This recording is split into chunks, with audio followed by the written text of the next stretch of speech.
Welcome. What if the very thing that you have dismissed as not serious enough holds the key to your most impactful work? What if the dreams that you've shelved, the ideas that you've muted, and the creative whispers you've drowned out aren't distractions, but doorways?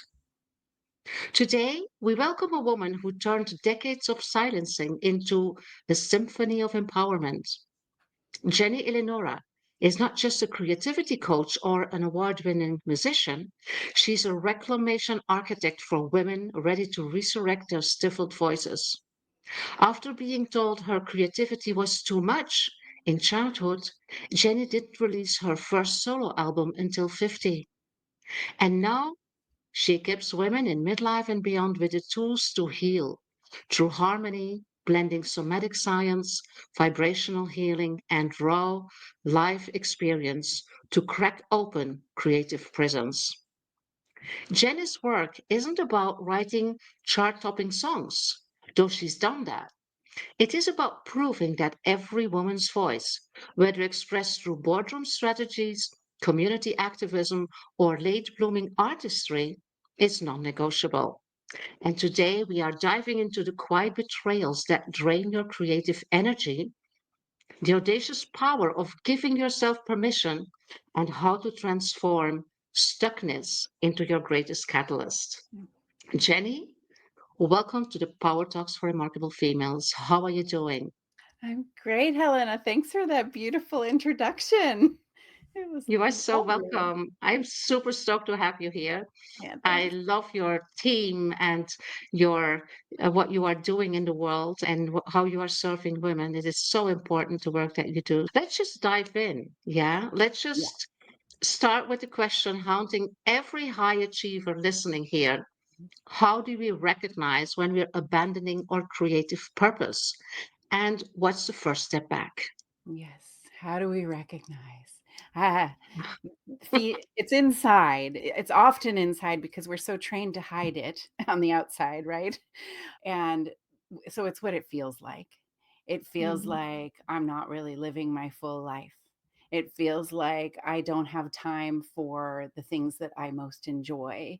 It feels like I know that there's some creativity inside me, a joyful, playful child inside me, but it's not coming out. If it comes out, sometimes we're faking it. That's Yeah. that's what it looks like. And what else? I'd say for me, grief was a huge factor in it too, but I would say stuck grief because actually creativity allowed me to feel grief and feel it through. But if Mhm. there's stuck grief, which if we don't I guess if we don't even know that it's grief when it's in there and it's stuck, I guess that feels dissociation, right? Like not being able to Mhm. feel our feelings at all. Yeah. So yeah, these are Mm. some of the things. There's a lot of ways it Yeah. plays out.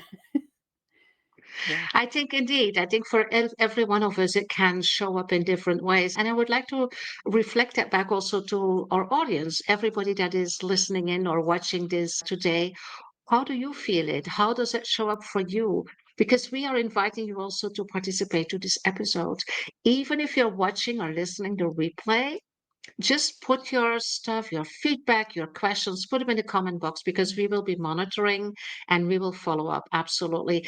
And if you're not connected with us yet in on LinkedIn or on Facebook or wherever that you are listening now, just look for us, connect with us because we do these things very often. We create and co-create amazing things for you. And so just make sure that you are in the loop of everything that we're doing by connecting. So welcome also not only Jenny, but also our audience that is looking for ways to bring this playfulness and to tap into this power of creative ways much more in order to build momentum and in order to find joy in whatever that you are doing. Yeah. Yeah. I Jenny, how did you start this work? Okay, so I am a musician who didn't sing in public till I was 33 years old. Mm. And Yeah. I it was a journey to get myself there too, a journey of deciding to do it even though I was terrified, absolutely terrified. It was being told when I was young that my voice wasn't quote unquote good enough. It was completely disassociating from that voice for decades, from teens to my 30s. And then I got support. I got support from outside of me. I got to a place in my own life where I had done enough meditation or something where I was ready, where I was ready to go ahead and share my voice. And then I, like, really right on the heels of that, I became a voice and performance coach. And I did that for a decade or so, a decade and a half. And I also was in like other people's bands and stuff. And then Mhm. when I was 50, my whole voice, what I call my whole voice, came out in a solo, in my first solo project. And I've Mhm. released a couple of albums since then. And Yeah. I launched a year ago, almost a year ago now. I launched this creativity empowerment coaching thing because I realized that all along when I had been coaching people with songwriting or performance, things like that, that some of them were having these creative transformations. Some of them that I was able to help them get down deep so that they would have this like full on transformation. And somebody who was, for example, starting with songwriting ended up like finishing a book that they'd been writing for 40 years. Creativity begets creativity thing happens. And I realized that I have that, especially once I fulfilled my own whole voice, my own solo projects, that I have a special intuitive and logistical ability to help people to Yeah. reclaim their own creativity in Mhm. whatever paths that they choose, whether it's art or whether it's activism or whether they just want to have more play in their life. That's a new theme that I'm working with a lot. Yeah. Yeah. Oh, I think that's so important, Jenny, because we take life so seriously, right? I know so many women, female entrepreneurs, female executives, and we're all work, no play, right? And we don't have time for play. And we even feel like if we're playing, it's not being productive, it's losing time, it's maybe not being taken seriously. I'm pretty sure you have something to say about that because I that's absolutely not absolutely do. true. Oh, yeah. So basically, we know that we want to be and appear both to ourselves and to the world, and we have every right to want all of that. We want to be fabulous and we want to be Mm, empowered. And what we don't realize yet, in some ways, collectively, as women, as empowered women, is that in trying to be that way, we forget about play and creativity. We're still creating. We're always creating. My main creativity project now is my business. And a lot of the women that I'm meeting, that's the same story there. But yeah, so we're mm, creating businesses, we're creating connections, we're creating a better world, we're creating wealth. But in some ways, we're still looking outside ourselves for validation on that as and the measures of success, which ends up because we haven't also added in the internal need. We haven't factored that in, that internal need for play. So then mm. we end up more unhappy and stressed, even if we're meeting our goals. Yeah. Yeah. I can't tell you how many women that I'm meeting. I did 40 plus interviews in the last month with women about their creative landscapes. And everyone that I met is like bursting with creativity and I can see their uniqueness and everything, but many are not still not expressing it in their work. And we're focused on what is safe or what's marketable. There, yeah. Yeah. And so what's missing in that equation and Guilty. really I walk that line too, right? I'm like, how where Mhm, is the balance? And at the same time, what really changes our own lives and changes the world ultimately is that first. That's why my newsletter is called Creativity First. Is that deep connection to our creative soul. That's what needs to come first mm, in order for our work as it is expressed in the world and our voice and our vision and our missions as they are expressed in the world in order for them to be the most powerful they can be. mm. I like that. In the meantime, I would like to say hi to Ruth Davy and Lisa Vivek. Ruth, don't worry about missing stuff. There will be a replay. We will send you also the link with the replay because we have a podcast channel for these power talks. on YouTube. So I will send you the link tomorrow or the day after. And I would also like to share, I wrote an article in order to prepare and to promote this episode. I wrote an article last week in my LinkedIn newsletter, and it is about permission slips for high achieving women to play and to be creative. So I will also share it with you in the chat here so you have access to that. And then I would also like to, let's see, we have a banner here that we can play on. This is your new website, right? Yes. Well, Playgrowyourwholevoice.com. yeah, I wouldn't say that's my entire website. I used it for what I did. I did a free 5-day challenge last week. The replays are still up. If anybody wants to jump in now, you can go ahead and fill that out and watch the replays this week. They'll be up till Friday. But I'm using that website and that list to get people. I'm doing more play programming. I'm running a workshop at the end of this month, which I can tell you about in a bit. And yeah, if you do that, you'll get into my playlist. So I like I that like word that. as a musician. Yeah. Yeah, you'll get on that. And I realized also I had an article on LinkedIn as well a couple of articles Mm, in my go ahead and look on LinkedIn in my creativity first newsletter. There's articles on play in mm, there too. So there you go. yeah. It's so important to dig a little bit deeper into these things, Jenny, because play and creativity is, like you say, it's like a top priority in order to find joy and to build momentum in every other thing that we are doing. Mm, And creativity also has this limiting label. I consider myself now as extremely creative because I love to create articles, create newsletters, create visuals, but also create programs that mm, are aligned with what my clients need in terms of coaching. But I mm, used to say I am not creative because I was not like a good painter or a good drawer or things like that. And so I immediately limited myself not only for these specific disciplines, but basically for everything. It was like just part of my identity. Like I am not creative. And that's such a pity because, first of all, that's not true.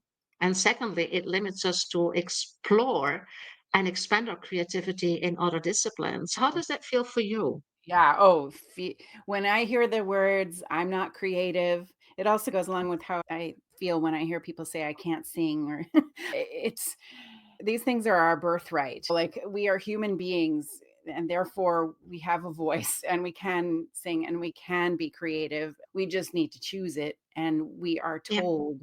It's very heartbreaking to me the degree to which we are told in dominant culture that creativity isn't worth our time or that our voices Mm, aren't good and all that kind of stuff. It really is it devastates me when I think about it. And yeah. this is why I'm doing this, right? Cuz Mm, as devastated as I feel, I need to do something about it in order to change this landscape. And we're changing it. So I love the fact that you said, Helena, like that you used to say, I'm not creative. And now you recognize that you are. And I just want everybody in the world, especially women, because we took in that message more deeply that our efforts to be creative isn't really an effort, it's just play, all these kinds of things, act your age, all that kind of stuff. Oh, ouch. And yeah, so I my yeah. mission is for every single one of you to know that you are creative. It's your birthright. Mm. Claim it. It's time to claim it. Absolutely. So let us know also in the comments and the chat, even if you are watching the replay, let us know. Do you consider yourself creative, yes or no? And maybe at the end of this episode, we can ask this question again. Maybe we can change our minds because it is perception. It is how we label ourselves, right? Yeah. Yeah. It is So in our power. for those among us that don't feel creative, what's like a first step? How can you reclaim that creativity, or how can you just and make give it birth if Mm. it never has been there? Yeah, this I would have answered this like differently even a month ago, but since I just came off of that Days of Play challenge, I'm going to answer it from a play perspective. There is the National Institutes of Play has various things on their websites, a quiz that talks about your play personality, and that can be an inroad into your creativity. Our play personalities We all have different ones. Mine turns out that I'm like I have a director personality, which goes along with being a coach and liking to organize events and stuff. So that's where I like to play. And it's not necessarily, you don't usually think director, play, creativity, right? Like you don't think Mm. those two things, and yet they are. This is that whole National Institutes of Play website and all the research of Stuart Brown, who's like the main researcher on there.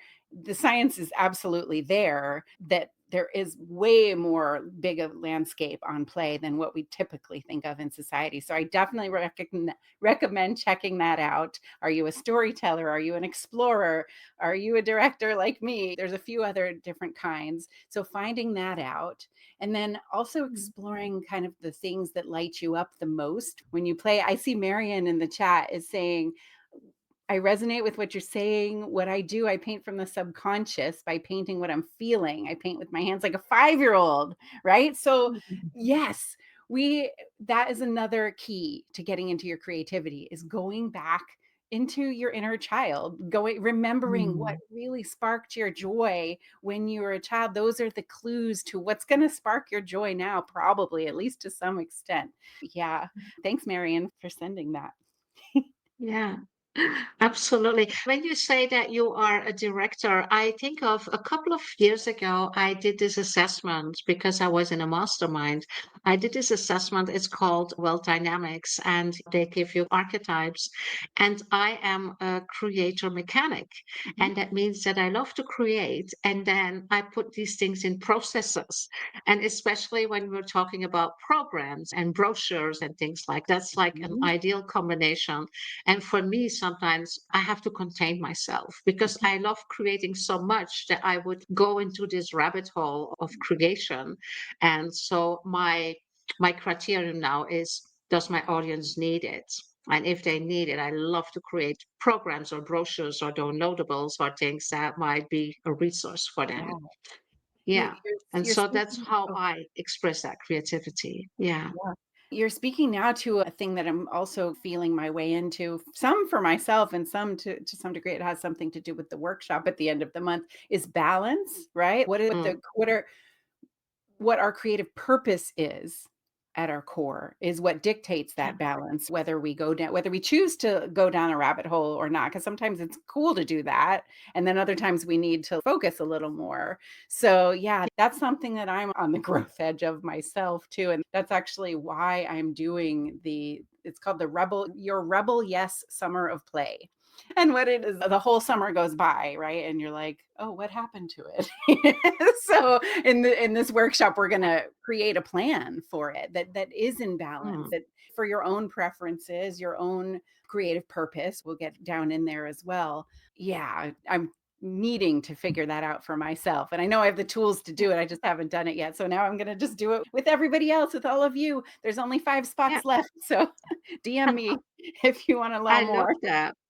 Yeah, and I see Alan here. Hi, he said I have always been creative, still creating, and turn 80 next month. I'm a fan. I'm an absolute fan. Please, Alan, let us know what it is that you are creating, in what areas that you are creative, because it's such a source of inspiration to see how other people do this, right? It is. And playfulness and creativity also allows you to reconnect not only with your inner child, but it also allows you to connect with or reconnect maybe with other generations. If Mhm. you can be playful, and sometimes I see grandparents refine their playfulness when they have grandchildren, Yeah. right? I'm Yes. becoming a grandma next month, so I'm very curious to see how that turns out. But this is something that we see very often. But we don't have to wait until we're grandparents, Jenny. Yeah, So that's give us one some thing. inspiration. Yeah, one thing that I'm playing with in my promo, because one of my main forms of play is wordplay, and so yeah, one of the sort of little mini quiz here. We'll do a mini quiz right now, right? How old do you want to be when you get to feel free and play like you want to and be creative in the way that gives you the most joy? How old do you want to be? Do you want it to be next year? Joy is going to wait. It'll wait. B, do you want it to be on your deathbed? Who cares Mhm. about joy? Or C, I want to be today years old. That's what somebody said in the challenge last week. I want to be today years old. Why in the world would I wait? So yeah, that's what my Exactly. programming's all about, is to get people to do it now, Yeah. to get there now, because why not? It is Yeah. possible to do it. It's not a, okay, I'm going to finish. Oh, okay. For example, if I might go on a little longer. I'm meeting a whole bunch of women right now, just like this. There's this theme. A lot of women who are either moving or selling their house, right? And for some of them, it's even going along with a career change in a lot of cases. And they are focused, as we need to be, on the tasks that we need to do to get that stuff done, right? And then the rest of the time is for everything else, like relaxation and play. Some are scheduling in self-care, some are they meditate or something, and for some of them there are elements of play and a few things, but very few are actually planning in play. They're leaving it up to chance. And because the reason for that is that we have a narrow idea of what play is, so we don't even understand how to plan for the kind, but that is what we need to do. That's my specialty. For example, once I named imagination as one of my primary preferences for play, I was able to plan in time to be just purely imaginative and keep those channels, those creative energies flowing in me. I planned in the time. Like another example is when one of my clients identified that celebration and ritual, that's something that the National Institutes for Play says is an important form of play for a lot of adults. That person, then my client, decided to plan little celebrations, like more celebrations in their life. One of the Yeah. ones that I thought was so cute was they had a little party for themselves the last day that they had to shovel snow at the end of this winter. I live Yeah. in Vermont in the US. Yeah. Yeah. Oh, I we've love got a that. Yeah, celebrations is something that, once again, we don't give ourselves credit enough for successes or just gratitude moments, things that we say, yes, this is happening, this is something we achieved, or this is just something that we can be happy for or grateful for. Let's celebrate that. And it doesn't have to be like a party, it can be very small rituals, but that indeed is playfulness. Yeah, yeah, I love that. yeah. And Ruth here shares that she's creative in many ways. Let me pull this up. Oh, she's working for an organization that uses vision, imagination, and photography to support people to see themselves, others and the wider world differently. I love that. Yeah, Yeah. beautiful. It's like creating different lenses in order to open paths for people to see and reframe and refocus. Beautiful, beautiful. Thank you for sharing, Ruth. Yeah, Yeah. there's so many ways, absolutely, to show creativity. I sometimes would like to see it enter the professional world more, because when the example of Ruth is, you are in an organization that has creativity in its DNA. When you are working as a CFO, for example, when you are a chief financial officer and you're with data and numbers and Excel files and things like that, that might be a little bit more difficult. Jenny, what would you advise there in order to introduce play and creativity, not only in their work for themselves, but also for their teams? Yeah, I mean, there's sort of two threads there that I'm feeling. One of them is I sometimes create spreadsheets for fun because it is Mm. one of the ways that I like to play with numbers. And Yeah. yeah, that maybe a lot of people who are in that position hopefully might already have a play personality or play preferences that kind of align with that. And at the same time, gamification, that's another cool way to do all that stuff if we are finding tasks a little bit repetitive or soul killing. Anywhere it could be, it could run the gamut. But yeah, that's, and I would say that out in the time that is, again, planning in, if we do need to do those, to do tasks for a significant amount of time in our lives that are not something that are inherently causing or giving us joy, then we do need to plan in times for joy at other times. The things that Planning for the things that sparkle us most, like really asking Mm. ourselves. And that's, again, that's what it's hard to get to on your own. That's why coaching is such an exploding kind of industry these days, right? It's because we all need more help. Mm. And we're all Absolutely. learning to become less hyper individualistic here. Yeah. Mm. So, but yeah, getting somebody to help you figure out how, what your play preferences are, what really sparks you the most, how to get down in there to figure that out is really important. And then to plan that in, then to make that a part of your life, because then the baseline level of your joy rises, the baseline level of your resilience to face challenges and obstacles will rise. You'll be, something happens at work that sucks, right? Somebody like Mhm. yells at you or something like that. The more joy you've put in the bank before that, the less it's gonna impact your overall budget. I guess Yeah. that's there. I'm playing with numbers and words right now again. Thanks. Yeah. Now, we were promising some things also when we announced this episode. And let me just, before that, just go back to Alan, who mentions that he's a mindset master coach and now sight impaired, and he's converting his programs to online programs. That's absolutely also a very interesting source of creativity, and expects to publish 3 more books this year. Wow, congratulations, Alan. Writing a book is also a creation. It is Mhm. giving birth to something, it is expressing something. It is, yeah, creativity keeps the brain active. That's a very true statement. Absolutely. Thank you so much, Alan, for sharing that. And all the best with your books. Let us know how they go and when they are available. So, tools to identify and disrupt energy drains in your creative process. Jenny, Yeah, tools. enlighten us. Yeah. I have a questionnaire that does it. I will say that, Okay. as part of my Do you course, have my some online quick, course. yeah, do you But have yeah, some a quick little tips for the people here? pulling a little tip out of that. A tool is to look for signs that you are betraying your creative purpose. Wait, ask the question again. Let me hear the focus of that again. So it is about tools to identify and disrupt energy drains in your creative process. Okay. I guess the reason that my mind is going towards the creative betrayal thing is because you need to identify that first in Mm. order to know what tool is going to target that particular issue. For example, one way that we know we're betraying ourselves creatively is that we find ourselves numbing out, watching a lot of Netflix and stuff like that, right? Or doom scrolling, things like that. Or I guess doom scrolling is a little less than numbing out. It's more like activating adrenaline too much. But those kinds of things, engaging with things that aren't really part of our souls. So a tool that we would use in order to get out of the numbing out kind of thing is to take, say, half the time that I spend doing the numbing out kind of stuff, put it into some other basket.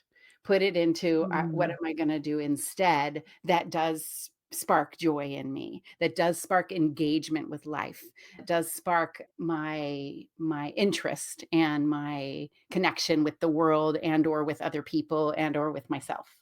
So that's one Mm. tool, is to take half of the time, decide on to do something else with it. Yeah. So it's about being mindful about what you're doing Mm, and be able to redirect. Yeah. yeah. Yeah. The thing is that when you are drained, you're also sometimes drained in energy, and you create these internal scripts, these Mhm, voices in your head like, I don't really have time for this, or I need tools for this. I had that a lot in terms of, I would love to start doing things with clay. Right. mhm, And I was thinking, yeah, but then I have to invest in these machines and the oven and all these things. And then probably in a couple of months, I won't be able to do it anymore, or I won't get bored. And so I had all these scenarios in order to avoid to start doing it, mhm, until I was talking about it a couple of weeks ago with a friend that lives here in the neighborhood. And she said, oh, but Tim is doing that, and he has an atelier and he gives classes.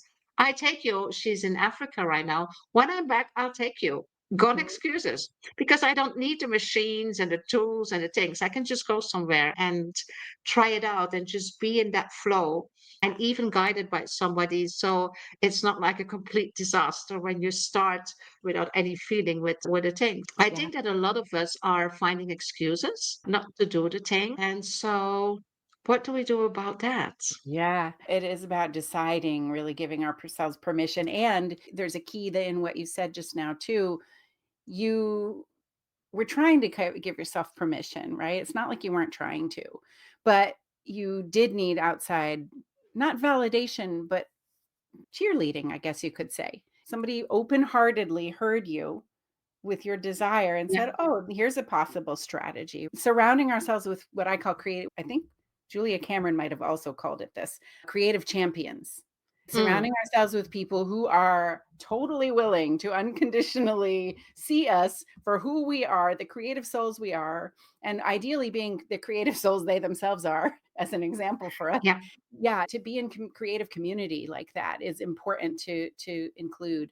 And then also something that you said made me think about, oh yeah, another strategy that you can use when you're having trouble getting yourself to a bigger dream, obviously, is always breaking it down into steps. For example, with the clay thing, it may not be the ultimate end all be all of what you want. If you like got little tiny, just little kids clay, like you can buy it The at a toy Play-Doh. store or Yeah. something. Play-Doh, yeah, just doing something like that could start the Mhm. would. I'm not even gonna say could, would start the energies going in that direction. And then once we, in a spiritual way, I guess, once we start something and take one step towards something, the doors for the rest of it start to open. It's just a momentum being what it is. It's a matter of Yeah. moving towards it and showing the universe that this is what I want. And even if it's in the Yeah. tiniest way that doesn't seem exactly like what I want, if it's even just a tiny bit towards it, it will work. Yeah, absolutely. And I like what you say, Jenny. It is also about building that community of support, Mhm. right?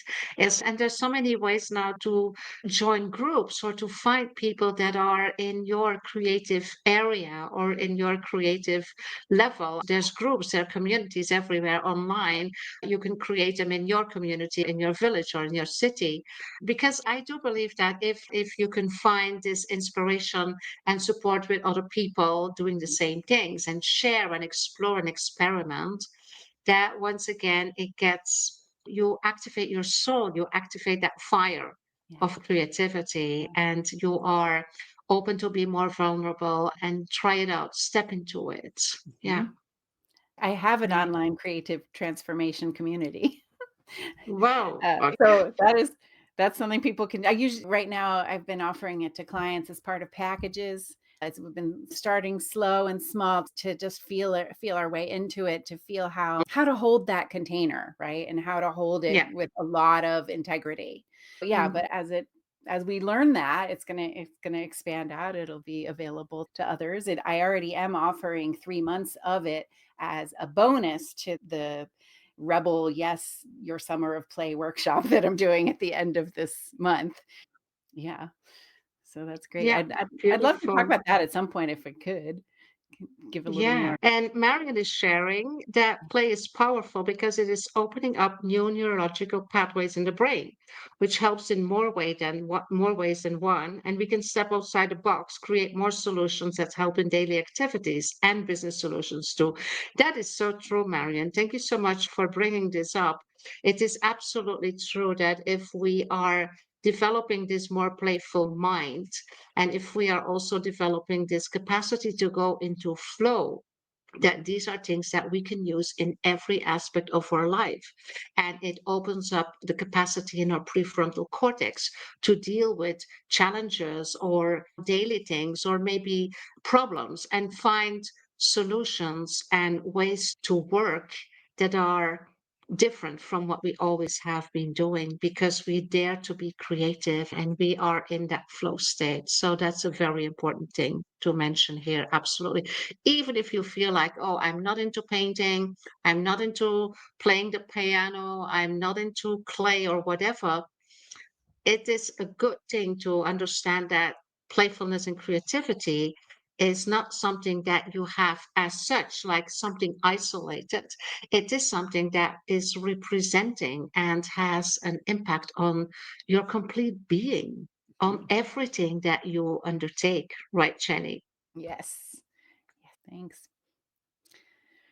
Yeah, and we all have different play landscapes. It's I guess one thing Mm, that I would like everybody to take out of this as well is that whatever lights up your soul, and, mm, that is okay, and that is valuable and worthwhile. It really doesn't matter what it is. I had a participant during Days of Play last week who was talking about when they were a child and would spend hours just watching ants walk around, travel around, do their little ant things. And I Yeah. resonated a lot with that because I still do that sometimes. Not hours, Yeah. but yeah. And oh, I have a silly example that I also gave because in the middle of Days of Play last week, I was looking in the mirror and I was plucking hair out of my chin, right? And I immediately realized, "Oh my god, I'm playing. I'm enjoying this. I am fully absorbed in this moment." I feel like it could last forever because that's another hallmark of play is that and creativity is that we feel Absolutely. like we're out of time. We lose our sense of We time. lost, we lose the sense of Right. time. Absolutely. Yeah. Yeah. So We're in the I flow. so I realized that was happening as I was plucking this hair out of my chin, and then right on the heels of that, ouch, it was like, "Am I too weird? Is that too weird?" And so then because I was doing these play programmings and stuff and in a play community right at that moment, in a creative community, I was able to give myself some validation, like, "It's I'm telling you, and I'm gonna tell myself now, whatever way that we like to play and be creative is totally great." So I was able to tell myself that in the moment and completely turn it around. Yeah, another reason why we need community. Yeah. 'Cause Absolutely. eventually those voices in our they get absorbed. If we're getting told, "Yeah, it's okay, it's great," then we will be able to change our own minds that much more easily, Yeah. going back to what we said at the beginning about how important it is to change our minds. Absolutely. So Marion is bringing in again. A simple play is bringing a pencil for a walk on a piece of paper and randomly letting it go whatever way it wants. I love that. Then color in Ooh. the shape. No rule, no regulations, just time out, which will increase in the dopamine and endorphins in the brain. That's absolutely true. And I have to say, my mother is 85 and she loves to do this. So she loves to color these mandalas. And it's something new because sometimes there are things that you cannot do any longer because Alan says you're visually impaired and you need to find something else or you cannot read anymore. So for my mother, it was a change of some activity that she no longer could do. And then she started coloring these mandalas. And it was like this creativity, all these different colors and having a different result every time. Yeah, that is Yeah. beautiful. I just And also tried it the, too. Mary and I tried your idea. It was really it worked. I immediately yeah, felt like a little, I don't know, neurological shift or something. Thank yeah, you. it's take action. Yeah, do something. Just Yep. step into it. Beautiful. Thank you Mhm. so much. In the meantime, we were talking about community. I am also inviting you to join the Her Space community, which is my community of smart, purposeful female leaders that are looking for like-minded women in order to develop, to grow, to experiment. We don't have really playful activities like Jenny does, but we do have a lot of co-creation and opportunities to elaborate leadership and growth in both professional and personal life. So I will share the link with that here also in the chat. And I will also share the link to the YouTube channel. So check out other episodes, revisit this episode with Jenny, like it, comment it, show some appreciation if this episode was meaningful for you, if you had value from it, just show us that you care, that this is something that was good for you and that might be also very interesting for others to watch or to listen to. And then step into the action, go and be creative. So thank you so much, everybody, for joining us and for actively participating with your ideas and with your experiences. That is so valuable for us to have this interaction. Once again, if you are watching the replay, please send us your feedback in the comments. We are so interested to have this ongoing feedback and interaction. That would be marvelous. And Jenny, thank you so much for being here, for sharing your experience, for your generosity and sharing other things that might, you know, give that possibility for people to embark on this creative journey and tapping into their power of their creative pathways. Thank you so much and see you next time. Bye bye.